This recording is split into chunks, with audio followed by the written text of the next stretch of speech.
আসসালামু আলাইকুম প্রিয় দর্শক, অন্য মঞ্চের আলাপ চাইতায় আপনাদের সকলকে আমন্ত্রণ জানাচ্ছি। যদি আওয়ামী লীগ আদালতের দ্বারস্থ হয় নিষেধাজ্ঞা তোলার জন্য, এটিও বিবেচিত আদালতের অবশ্যই হতে পারে। তবে যদি সেই আদালতে আবেদনকারীর মধ্যে শেখ হাসিনা হলে আমরা সেটাকে কোনো গুরুত্ব দেবো না, বিরোধিতা করব। আবেদনকারী হতে হবে দলের পক্ষ থেকে অন্য কাউকে। এখন এইটা তাদের আপাত মত, তারা যেটা চাপ দিতে চাইছেন যেটা পরিষ্কার। এমন কি কিছু ঘটেছে যে দিল্লিতে যে আমাদের পররাষ্ট্রমন্ত্রী খলিলুর রহমানের যে মিটিং গুলো হয়েছে, সেটা আমরা যদি অজিত দোভাল বলি বা জয়শঙ্কর বলি, অথবা আপনি বলছেন যে সম্পাদক মন্ডলীর সঙ্গে তার বৈঠক হয়েছে, সেখানে সেসব জায়গায় কি ওনার কাছ থেকে এমন কোনো তথ্য পাওয়া গেছে যে আওয়ামী লীগের নিষেধাজ্ঞা তোলার ব্যাপারে উইদাউট শেখ হাসিনা হলে তারা বিবেচনা করবেন বা এ ধরনের কিছু? এবং অজিত দোভালের সাথে বৈঠক সম্পর্কে আমরা শুনছি, সবশেষ আপডেট কি আছে গৌতম রায়? ধন্যবাদ। যেটা আমি জানতে পেরেছি সেটা হচ্ছে যে প্রথমে তো বলেনি তারা পররাষ্ট্রমন্ত্রী খলিলুর রহমান এবং তার সহযোগী হুমায়ুন কবির দেশ ছিলেন, যে আলোচনা করেছেন দ্বিপাক্ষিক। সেই আলোচনার সময় তারা, যেটা বাংলাদেশের পররাষ্ট্র মন্ত্রণালয় থেকে জানানো হয়েছে, তারা শেখ হাসিনা এবং কামাল আসাদুজ্জামান কামাল, যাদেরকে শাস্তি হয়েছে আইসিটি ট্রাইব্যুনালে, তাদের এবং হাদি হত্যাকারী এদের ফেরত চেয়েছেন বলে তারা বিবৃতিতে উল্লেখ করেছেন। কিন্তু ভারতের থেকে যে বিবৃতি দেওয়া হয় তাতে এই প্রসঙ্গগুলো উচ্চ আছে, যে প্রসঙ্গগুলোর উল্লেখ নেই, যেগুলো বিবেচনা করা হবে বা করা হচ্ছে কোনো কথাই বলা নেই। তো ধরে নেওয়া যায় সেক্ষেত্রে যে এই ধরনের কোনো বিষয় নিয়ে, কিন্তু এরা এটাও বলেছেন যে এই বিষয়গুলোর উপরে একমাত্র দ্বিপাক্ষিক সম্পর্ক নির্ভর করবে না, এবং দ্বিপাক্ষিক সম্পর্ক রাখা প্রয়োজন, এবং সে কারণে তারা রাখবেন। স্বাভাবিকভাবেই প্রশ্ন উঠবেই যে আওয়ামী লীগের ভবিষ্যৎ কি, তারা কি করতে পারেন। সেই প্রসঙ্গে তাদের স্পষ্ট মত যেটা যেটা মানে সম্পাদক মন্ডলীর কাছে বলেছেন, সেটা হচ্ছে যে যেটা ঘটনাটাই অফ দ্য রেকর্ড, সেই জন্য ছাপা হচ্ছে না কোথাও।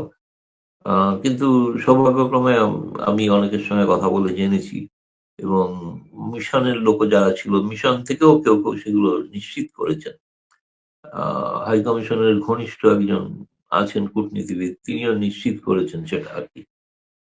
তো এখন সেক্ষেত্রে যেটা বলা হয়েছে যে হ্যাঁ, তারা মনে করেন যে আওয়ামী লীগ মতো একটা দলে বাংলাদেশে রাজনীতি করার মানে যোগ্যতা আছে, তাদের একটা স্পেস আছে, তারা রাজনীতি করতেই পারেন। কিন্তু কোনোভাবেই আমরা শেখ হাসিনাকে অ্যাকসেপ্ট করছি না, এবং শেখ হাসিনাকে আমরা মনে করি তিনি সন্ত্রাসবাদী, এবং সন্ত্রাসবাদ বিরোধী আইন অনুসারে তার যে বা আইসিটি ট্রাইব্যুনালে তার যে সাজা হয়েছে, ফলে তাকে নেতৃত্বে রেখে কোনো দল গঠিত হলে আওয়ামী লীগ চাইলেও সেটাকে তখন স্পেস দেওয়া যাবে না। যে আইনটাও পাশ হয়েছে, এই আইনটাতে একটা কোনো ধারা আছে যে প্রয়োজনে কিন্তু সেই নিষেধাজ্ঞা ওঠানো যেতে পারে, এরকম একটা শুনেছি আমি উল্লেখ। আমি আইনটা এখনো হাতে পাইনি।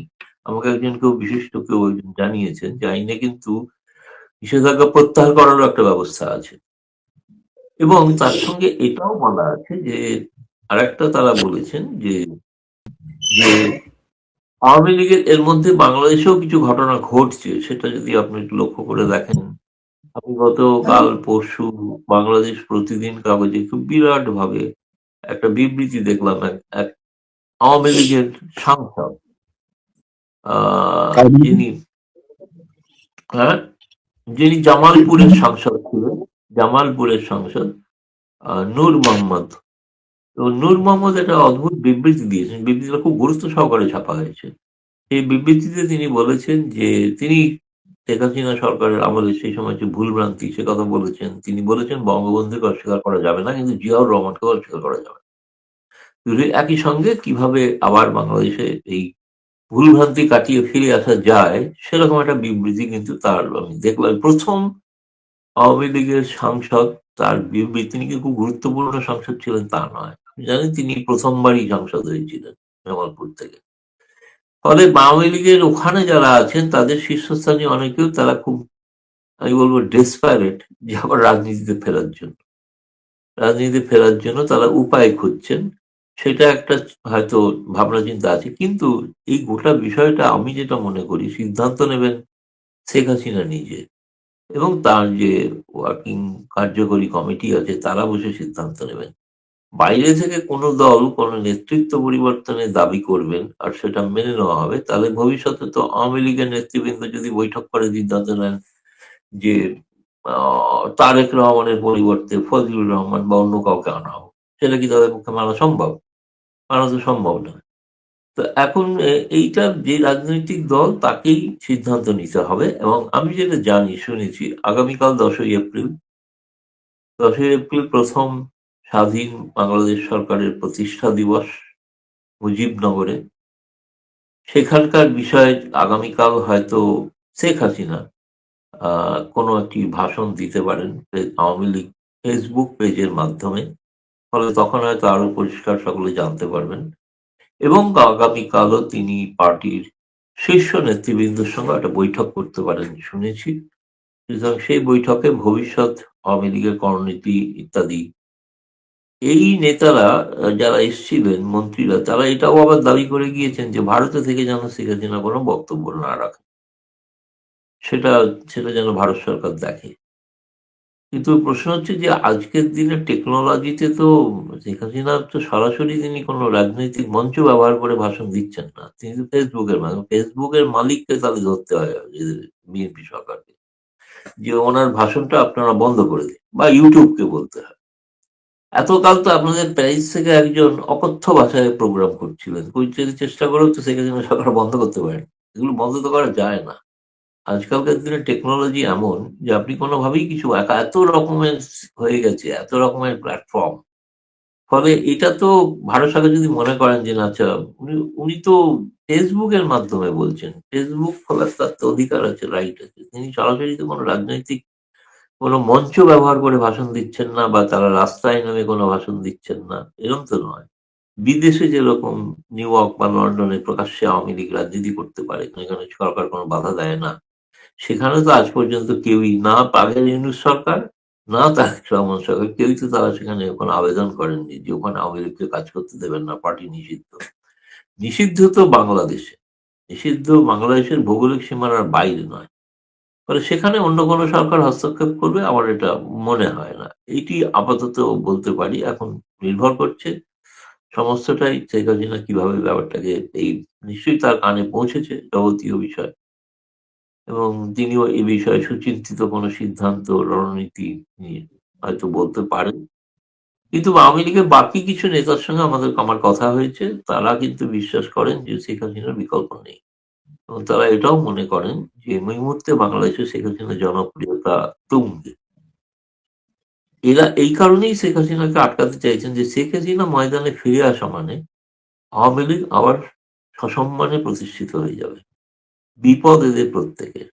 সে কারণে এরা চান অগণতান্ত্রিক উপায়ে একটি আওয়ামী লীগের মতো দলকে তারা বাইরে, রাজনীতির বাইরে রেখে দিই। সেটা কতদিন বাংলাদেশের মানুষ মানবেন আমি জানি না। অবশ্যই বাংলাদেশের মানুষ, এখানে ভারত সরকারের কিছু করণীয় নেই, কিন্তু বাংলাদেশের মানুষ কি করবেন না সেটা বাংলাদেশের মানুষ সিদ্ধান্ত। আওয়ামী লীগের বিপুল সংখ্যক, আমি শুনেছি 4 কোটি সমর্থক আছেন সেখানে। ফলে এই 4 কোটি সমর্থক তারা একত্রিত হয়ে কোনো কিছু করবেন কি করবেন না কোন নির্দেশের অপেক্ষায় আছেন কিনা সেটা আগামীকাল হয়তো বলবো। দাদা, আমি একটা বিষয় একটু জানতে চাই, সেটা হলো আপনি শুরুতে বলছিলেন যে এই যে হাদি হত্যাকারী ফেরত বা শেখ হাসিনা ফেরত চাওয়া, এইটা কি এমন তাহলে জাস্ট আমাদের এই দেশে যেহেতু বিএনপির উপর একটা প্রেশার আছে জাস্ট ফর্মালিটি হিসেবে তুলেছে, নাকি বাংলাদেশ শক্তভাবেই তারা এটার অবস্থান ব্যক্ত করেছে? আপনার কাছে কি খবর? আরেকটা হলো যে যদি ভারতীয় বিবৃতিতে এগুলো উল্লেখ না থাকে তাহলে কি ভারত এই বিষয়টাকে গ্রাহ্য করছে না? মানে এই বিষয়টা সিরিয়াসলি যখন ইউনূস সরকার চেয়েছে শেখ হাসিনার ভাষণ বন্ধ, তাকে ফেরত দাও, কাছে যখন আমাকে ফেরত দাও, তখন কিন্তু একটা তিক্ততার সম্পর্ক হয়েছে ভারতের সাথে। আর এইটা যদি বাদ দেই তাহলে কি ভারত বাংলাদেশ সম্পর্ক অন্তত ইউনূস সরকারের চেয়ে একটু একটু ডেভেলপমেন্টের দিকে যাচ্ছে কিনা? আর ওই বিষয়টাকে আসলে ইউনূসের মতো করেই কি সিরিয়াসলি ডিল করছে বিএনপি সরকার, নাকি ভিন্ন কোনো উপস্থাপন দেখেছেন ভারতে? আপনার কি মনে হয়? না, আমার যেটা মনে হয়েছে, যেটা ভারতের কাগজেও আজকে দিল্লির জাতীয় দৈনিকগুলোতে রিপোর্ট হয়েছে, যে শেখ হাসিনা প্রসঙ্গ বা হাদি প্রসঙ্গ এটা তারা দাবি রাখবেন প্রতিবার, যখনই সাক্ষাৎ হবে, যখনই কথা হবে, তখনই দাবি রাখবেন। যেমন প্রতিবার আগে শেখ হাসিনা সরকার তিস্তা নদীর চুক্তির কথা বলেই যেতেন, কিন্তু হচ্ছিল না। এটা তারা বলে যাবেন যে ভারত এ ব্যাপারে কোনো সুচিন্তিত কোনো সিদ্ধান্ত নেয়নি বলে তারা ভারতের বিবৃতিতে নেই। আর আপনি যদি বাংলাদেশের স্টেটমেন্টটা দেখেন, উল্লেখজনক দিক হচ্ছে যে হাদির হত্যাকারীকে ফেরত দেওয়ার প্রসঙ্গটা কিন্তু দ্বিতীয় অনুচ্ছেদে আছে। শেখ হাসিনার প্রত্যাপনের বিষয়টা কিন্তু অনেক নিচের দিকে আছে। প্রায়োরিটি যদি হয় তাহলে আমি বলবো প্রায়োরিটিটা এখন হাদির হত্যাকারীদের ফেরত আনা। কিন্তু যেটা ভারতের স্টেটমেন্টে নেই, মানে এই অর্থে এটা ভারতে এখন এনআইএ এর হাতে আছে, ন্যাশনাল ইনভেস্টিগেটিভ এজেন্সির হাতে আছে, তারা তদন্ত করছে। এখনো তাদের মানে আর কয়েকদিন পরে হয়তো আবার তাদের এনআইএ আদালতে তোলা হতে পারে। তখন হয়তো ব্যাপারটা বোঝা যাবে যে এখনো তো এদের কোনো শাস্তির প্রসঙ্গ বা বন্দি প্রত্যাবর্তন চুক্তি অনুসারে যেটা ওরা বলেছেন এই অনুসারে হতে পারে। সেই চুক্তি অনুসারে যেটা ভারতের আদালতও তাদের দোষী সাব্যস্ত করতে হবে। এটা দীর্ঘ সময়ের ব্যাপার। ততদিন কি সম্পর্ক আটকে থাকবে? না, ততদিন সম্পর্ক আটকে থাকবে না, এটা উভয় পক্ষ সহমত। এবং ফলে সব থেকে বেশি গুরুত্ব বাকি দেখুন জরুরি প্রয়োজন হিসাবে যেটা হয়েছে যে এই মুহূর্তে ডিজেলের কিছু বাড়তি সরবরাহ বা সারের সংকট আছে বাংলাদেশে, সেটাকে যদি ভারত সাহায্য করে এবং ভিসা প্রক্রিয়া সহজ করা। আপনি লক্ষ্য করে দেখবেন বাংলাদেশের স্টেটমেন্টে পর্যটন ভিসার কথা বলা নেই, মেডিকেল ভিসার কথাটা তারা বারবার বেশি বলেছেন, আরো বেশি দেওয়া এই কারণে যে অন্যত্র চিকিৎসা করতে গেলে সেটা ব্যয়বহুল, ভারতের চিকিৎসাটা অনেক বেশি ব্যয় সংকোচ হতে পারে, সহজে হতে পারে, ব্যয় সাপেক্ষ হতে পারে, মানে যেহেতু নিকটবর্তী দেশ, সুতরাং সেটা যাতে বাড়ে এবং বিজনেস ভিসাটাও যাতে বাড়ে, যাতে বাণিজ্য হয়। আহ যে কোনো কারণেই হোক, কালকে বাণিজ্য মন্ত্রীর সঙ্গে যে বৈঠকটি হওয়ার কথা ছিল সেটি শেষ মুহূর্তে হয়নি। সেই বৈঠকটি বাতিল হয়ে গিয়েছিল, আর মন্ত্রী পীযূষ গোয়েল তিনি ছিলেন না। কিন্তু তার আগে ঘোষণা হয়েছিল, কিন্তু তার সঙ্গে বিকেল 3টে বাণিজ্য ভবনে বৈঠক হবে এটা ঘোষণা হয়েছিল। ফলে বাণিজ্য নিয়েও এখন কোনো আরেকটা জিনিস আজকে সিদ্ধান্ত যেটা দেখলাম, পরবর্তীকালে সংশোধিত আরেকটি বিবৃতি, সংশোধিত না আমি বলবো একটি উন্নত আরেকটি বিবৃতি ভারত সরকার থেকে দেওয়া হয়েছে। তাতে বলা হয়েছে 2 পররাষ্ট্রমন্ত্রীর পর্যায়ের বৈঠক এখন আনুষ্ঠানিকভাবে শুরু হবে। এখন যে বৈঠকটা হয়ে গেল এটা ঠিক আনুষ্ঠানিক দ্বিপাক্ষিক বৈঠক নয়, এটাকে বাংলাদেশ তো বলেছে শুভেচ্ছা সফর, আর ভারত বলেছে এটা যদিও সরকারি সফর, কিন্তু এটা এখনো পর্যন্ত এটা স্টেট ভিজিট নয়। ফলে ভবিষ্যতে যখন এই বৈঠক হবে তখন জয়শঙ্করের আমন্ত্রণে তিনি আসবেন অথবা তার আমন্ত্রণে জয়শঙ্কর যাবেন। যেটা পররাষ্ট্রমন্ত্রী পর্যায়ের যে পরামর্শদাতা কমিটি আছে, কনসালটেটিভ কমিটি, যেই কমিটির বৈঠকে যাবতীয় বিষয়গুলোর আলোচনা হয়ে থাকে, কারণ সেখানে সমস্ত মন্ত্রণালয়ের প্রতিনিধিরা থাকেন। সেই আলোচনাটা হবে খুবই শিগগিরই, এরকম একটা ইঙ্গিত আছে। ফলে আমি বলছি সম্পর্কটা ওই হাসিনা হাদির কারণে পিছিয়ে থাকছে না, অন্তরায় হচ্ছে না। ওটা যেমন আছে তার জায়গায় আছে, সে দাবিটা থাকবে, কিন্তু তার সঙ্গে বাকি কাজটা এগিয়ে নিয়ে যাওয়াটা প্রয়োজন আছে, জরুরি প্রয়োজন আছে। দাদা, অজিত দোভালের সঙ্গে কোনো বৈঠক হয়েছে? হ্যাঁ, অজিত দোভালের বৈঠকে বিস্তারিত শেখ হাসিনা প্রসঙ্গে আলোচিত হয়েছে, বিশেষ কারণ তিনি ওই বিষয়টা তিনি দেখেন মূলত। এবং আরেকটা কথা বলি এই প্রসঙ্গে, যে তারা যে খুব স্বেচ্ছায় ওই শেখ হাসিনা প্রসঙ্গে বা আওয়ামী লীগ প্রসঙ্গে তাদের মতামতটা দিয়েছেন তা তো নয়।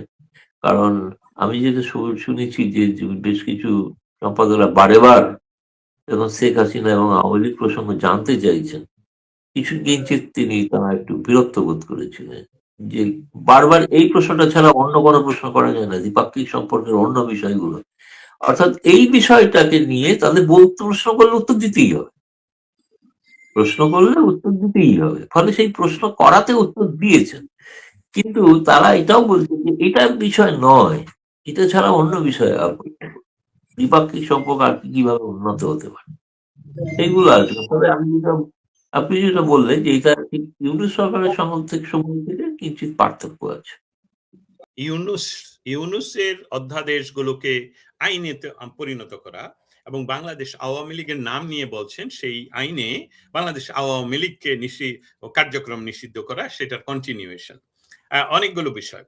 প্রথমত হলো যে দেখুন, ডক্টর ইউনূস ক্ষমতা জোর করে বা মেটিকুলাসলি ডিজাইন করে বাংলা, আমি সরাসরি বলি, আপনি আপনার যারা দর্শক শ্রোতা আপনাদেরকে আমি সরাসরি, আমি দস্তগীর জাহাঙ্গীর দায়িত্ব নিয়ে বলছি, বাংলাদেশের 2024 সনের 5ই অগস্টের মৌলিক ঘটনাটা ঘটায় বাংলাদেশ সেনাবাহিনী, এবং বাংলাদেশ সেনাবাহিনীর প্রত্যক্ষ অংশগ্রহণ ছাড়া এবং তারা যে নিয়ন্ত্রণ করেছে লাস্ট অন্ততপক্ষে 72 আওয়ার্স শেখ হাসিনাকে ভারত পৌঁছে দেওয়া পর্যন্ত, এই বিষয়টা সম্পূর্ণটা ঘটানোর জন্য বাংলাদেশ সেনাবাহিনী দায়ী, এবং আসলে সেনাবাহিনী এটা করেছে। সেখান থেকে আপনি দেখবেন ডক্টর ইউনূসকে ওনারা ডেকে এনে, প্রথম হয়তো বা ডক্টর ইউনূসের নাম ছিল না, ডক্টর ইউনূস এটা বাংলাদেশের শাসন ব্যবস্থায়, শাসন যন্ত্রে, তন্ত্রে, আপনি আইনে কোথাও এই শাসন টিকবে না, টিকতে পারে না, নাই। সেই শাসন ব্যবস্থার মধ্যে আমি দস্তগীর জাহাঙ্গীর ইউনূসের জায়গায় বসে কি করলাম, ভয়েসকে সরকারি মুখপাত্র করে দিলাম, ভয়েসকে দিয়ে দিলাম সমস্ত কিছু। এটা কি হবে? এটা হবে না। ডক্টর ইউনূস বসেই গ্রামীণ ব্যাংকের সরকারি যে মালিকানা সেটা কমিয়ে আইন করে, অধ্যাদেশ করে বললেন যে সরকারের, এবং এটা নির্বাচিত সরকার তো নেই, কোনো গণতান্ত্রিক না, কোনো সরকারই না, সে বলল যে গ্রামীণ ব্যাংকের সরকারের মালিকানা প্রাইভেট সেক্টরের, মানে তাদেরকে দিয়ে দেওয়া হচ্ছে, ডক্টর ইউনূসের অধীনে দিয়ে দেওয়া হচ্ছে। সেটা আপনার এই তথাকথিত নির্বাচিত প্রধানমন্ত্রী আইন করে দিলেন। এর চেয়ে লজ্জাস্কর তো হতে পারে না, এর চেয়ে লজ্জাস্কর আইন তো হতে পারে না। সরকারে বসে যিনি তার নিজের নামে কনফ্লিক্ট অফ ইন্টারেস্টের বিষয়টাও, মানে আমি কি বলবো, এই শব্দগুলো আর বাংলাদেশের জন্য প্রযোজ্য না। আইনের টার্মগুলো বাংলাদেশের জন্য প্রয়োগ করা অর্থহীন হয়ে পড়ছে। বাংলাদেশের জন্য কোন ধরনের, যেটাকে বলে আইনের শাসন বলুন আর একটি গণতান্ত্রিক শাসন বলুন, এসবগুলো এই গত 24 মাসে 2024-এর 5ই অগস্টের পর থেকে এসবগুলো আর প্রযোজ্য হচ্ছে না।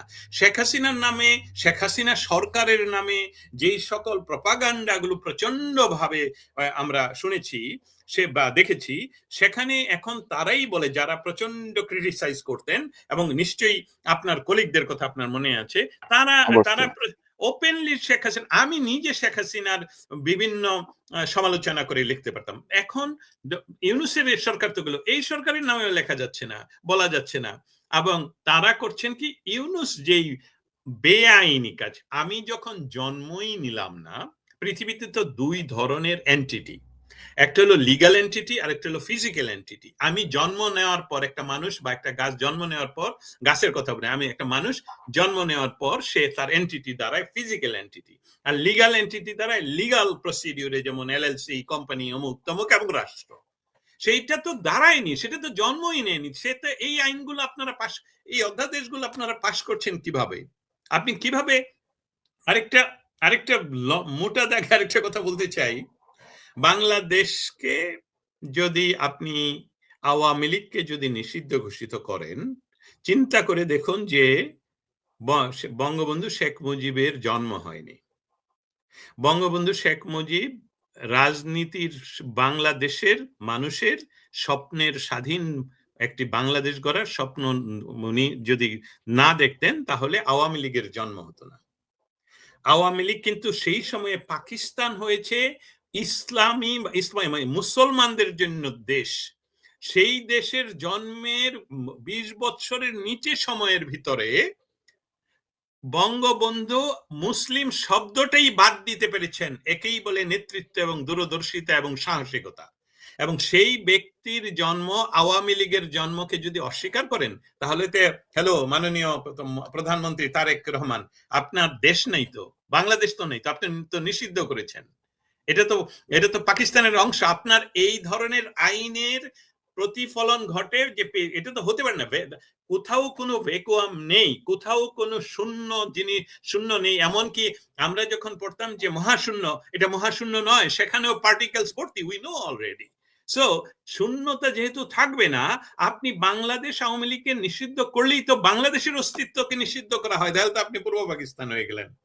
সো এই একটার পিছনে একটা যে যুক্তির কথাগুলো, এই কথাগুলো তো বাংলাদেশের জন্য এখন প্রযোজ্য নয়। আমি একটা বিষয় আপনার সামনে বলে রাখি, ভবিষ্যতে এই রেকর্ডটা থাকুক অনলাইনে, যে কোনো, এটা গণতান্ত্রিক হতে পারে, আন্দোলনের ভিতর হতে পারে, অগণতান্ত্রিক আন্দোলনের ভিতর হতে পারে, কি হবে আমি জানি না। বাংলাদেশ আওয়ামী লীগকে আমার ধারণা বাংলাদেশের কোন শক্তি মুছে ফেলতে পারবে না। বিশ্বের কিছু শক্তি একসাথে হয়ে আওয়ামী লীগকে নিশ্চিহ্ন করার জন্য উঠে পড়ে লেগেছে। এর ভিতরে হলো আমরা, মার্কিন যুক্তরাষ্ট্র, চায়না, পাকিস্তান, জামায়াত ইসলামী এবং অক্সিলিয়ারি ফোর্সেস 1971 সনের সবগুলো একত্রিত হয়েছে আওয়ামী লীগকে নিধন করবে। কিন্তু আপনারা সব সময় নিজেরই বিভিন্ন নাম নিয়ে আসতে হয়। আপনারা যে শিবির, এটা আপনারাই বলতে পারেন না, কিন্তু আওয়ামী লীগকে বারবার নিষেধ করেন। পাকিস্তানে নিষেধ করেছে, বাংলাদেশে আরো নিষেধ হয়েছিল।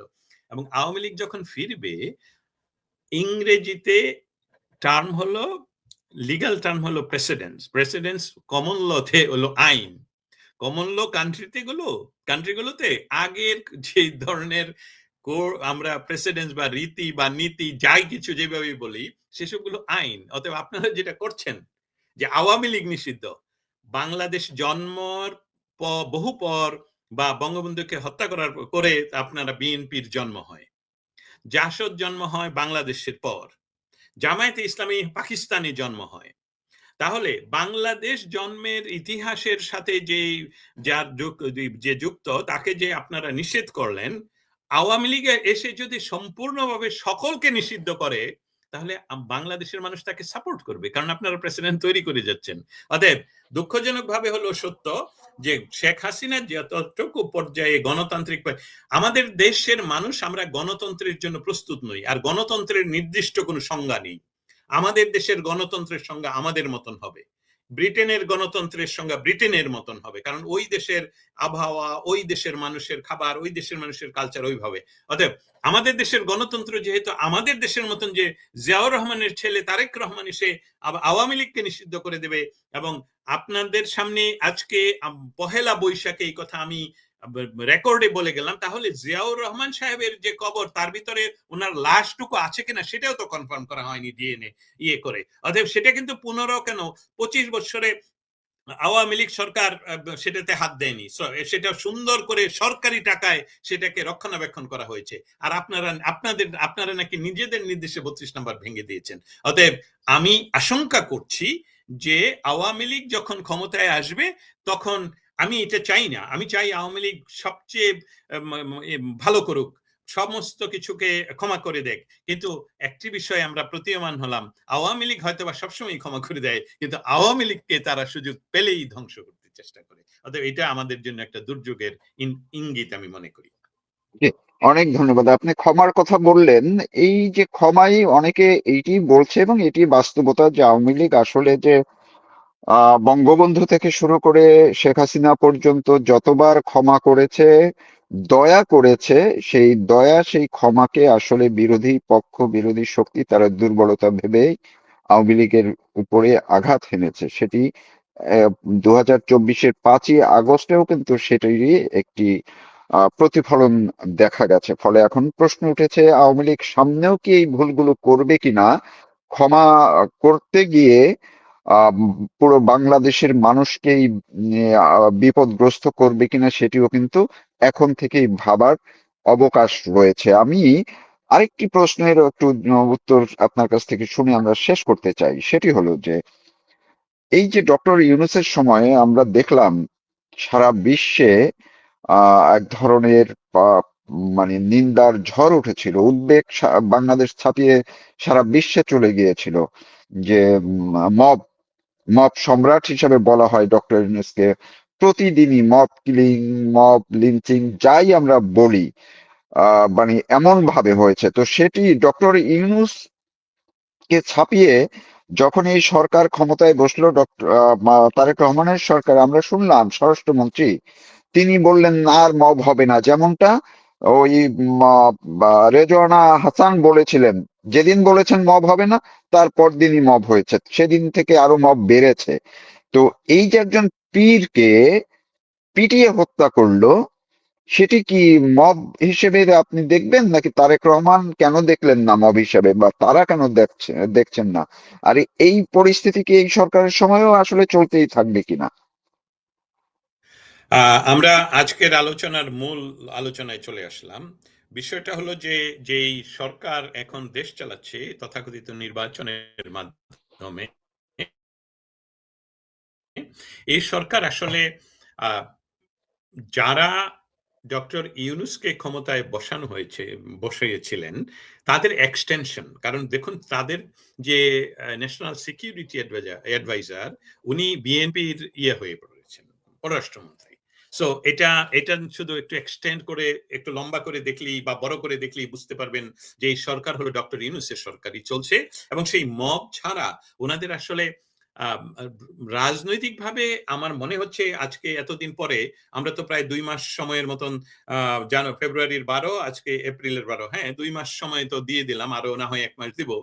এখন আমি বলতেই পারি যে এই সরকার আসলে কোনো রাজনৈতিক সরকার নয়। কারণ রাজনৈতিক দল যদি শক্তিশালী হয়, তাহলে রাজনৈতিক দলকে আমরা মনে করি যে মন্ত্রিসভার মধ্যে টেকনোক্রেট মন্ত্রীকে পররাষ্ট্রমন্ত্রী দেওয়া হয় না। কারণ আমি যখন একটা রাজনৈতিক দলের নেতা, তখন আমার রাজনীতি ভারতের সাথে কি হবে এটা তো আমার দলীয় রাজনীতির বিষয়। তো ওই ব্যক্তিটা তো বিএনপির দলীয় রাজনীতিতে কখনোই যুক্ত ছিলেন না।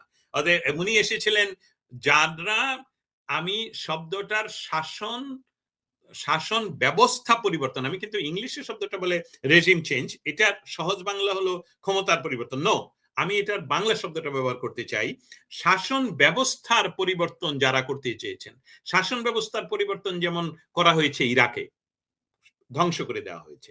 শাসন ব্যবস্থার পরিবর্তন করা হয়েছে সিরিয়াতে, ধ্বংস করে দেওয়া হয়েছে। শাসন ব্যবস্থার পরিবর্তন করা হয়েছে লিবিয়াতে। কিন্তু মিশরে সরকার পরিবর্তন করা হয়েছে, শাসন ব্যবস্থা পরিবর্তনের নির্বাচনে যখন মুসলিম ব্রাদারহুড এসে ক্ষমতা দখল করলো বা নির্বাচিত হলো, তাদেরকে সরিয়ে দিয়ে আবার জেনারেল সিসিকে সেখানে বসানো হলো, যাতে মুবারকের ধারাবাহিকতা থাকে। এখানে কিন্তু শাসন ব্যবস্থা পরিবর্তন হয়নি, জাস্ট ক্ষমতাটা পরিবর্তন করা হয়েছে।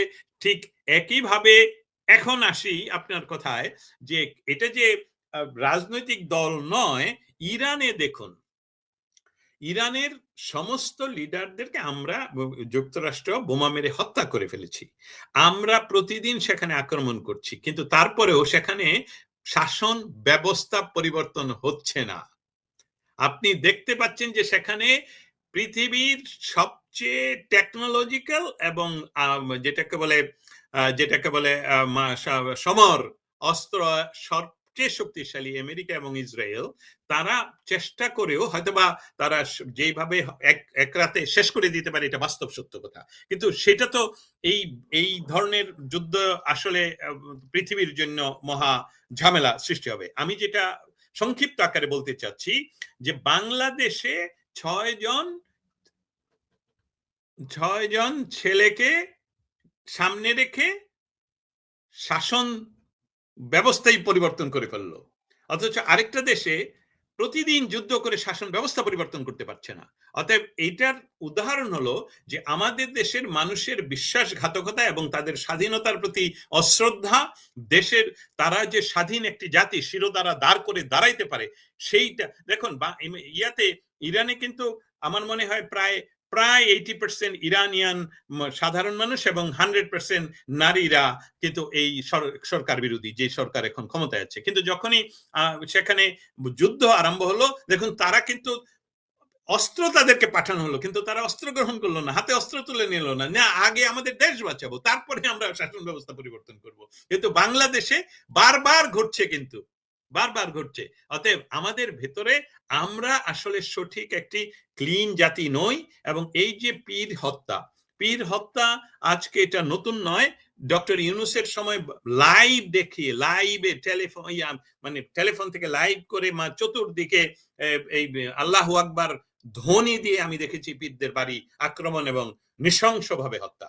এসবগুলো কারবালার প্রান্তরের কথা আপনাদেরকে স্মরণ করিয়ে দিতে অনেকটাই সিমিলার। অতএব এটা রাষ্ট্রযন্ত্র। যারা ক্ষমতায় দখল করেছে 2024 সনের 5ই আগস্ট, সেই যে উগ্রবাদী গোষ্ঠী যেটা রন্ধ্রে এখনো বসা, সেখানে বিএনপি অসহায়। বিএনপি যেহেতু দুইটা ঘটনা ঘটে সেখানে। শেখ হাসিনাকে সরিয়ে দেওয়া হলো, আওয়ামী লীগকে নিষিদ্ধ করা হলো, কিন্তু ভ্যাকুয়ামটা হলো যে জামায়াতে ইসলামীকে সারা পশ্চিমারা, ইউরোপিয়ান ইউনিয়ন ছাড়া যারা আমি যুক্তরাষ্ট্র সহ তারা চেষ্টা করলো, এমনকি বাংলাদেশে আমেরিকান এম্বাসি পর্যন্ত তাদের সাথে যোগাযোগ রক্ষা করতে চেষ্টা করলো, যে জামায়াত ইসলামী ক্ষমতায় আসছে, কিন্তু বাংলাদেশের সাধারণ মানুষ যারা ভোট দিতে গেল তারা কিন্তু স্ব ইচ্ছায় গেল যে এই জামাতকে ক্ষমতায় দিলে যতটুকু আমাদের বাঙালিপনা আছে সেটাও ইরানের মতন 55 ইয়ার্স চলে যাবে, কারণ তারা গণতান্ত্রিক কথা বলবে না। তারা ক্ষমতায় নেওয়ার 24 ঘন্টার ভিতরে সমস্ত মুক্তিযোদ্ধাদের বিরুদ্ধে ফাঁসির আদেশ হবে, এরা দেশদ্রোহী হবে, এরা ইসলাম বিরোধী হবে। আমি দস্তগীর জাহাঙ্গীর সারা জীবনের জন্য বাংলাদেশে যাওয়া নিষিদ্ধ ঘোষিত হতো। অতএব এই সরকার হলো জাস্ট, আমার কথা আমি আশা করি বর্তমান যে সরকার, সে সরকারের বাহিনী হোক, গোয়েন্দা বাহিনী হোক, তারেক রহমান নিজে হোক, শুনুক এবং প্রতিবাদ করুক যে না, দস্তগীর সত্য বলেনি, আমরা নির্বাচিত, গণতান্ত্রিক ভাবে নির্বাচিত একটি বৃহত্তম রাজনৈতিক দলকে ইয়ে করি। তাহলে আপনারা যদি সেটা করেন তাহলে এই মানুষ হত্যা, মব হত্যা 24 আওয়ার্স এর ভিতরে বন্ধ করার ক্ষমতা থাকতে হবে।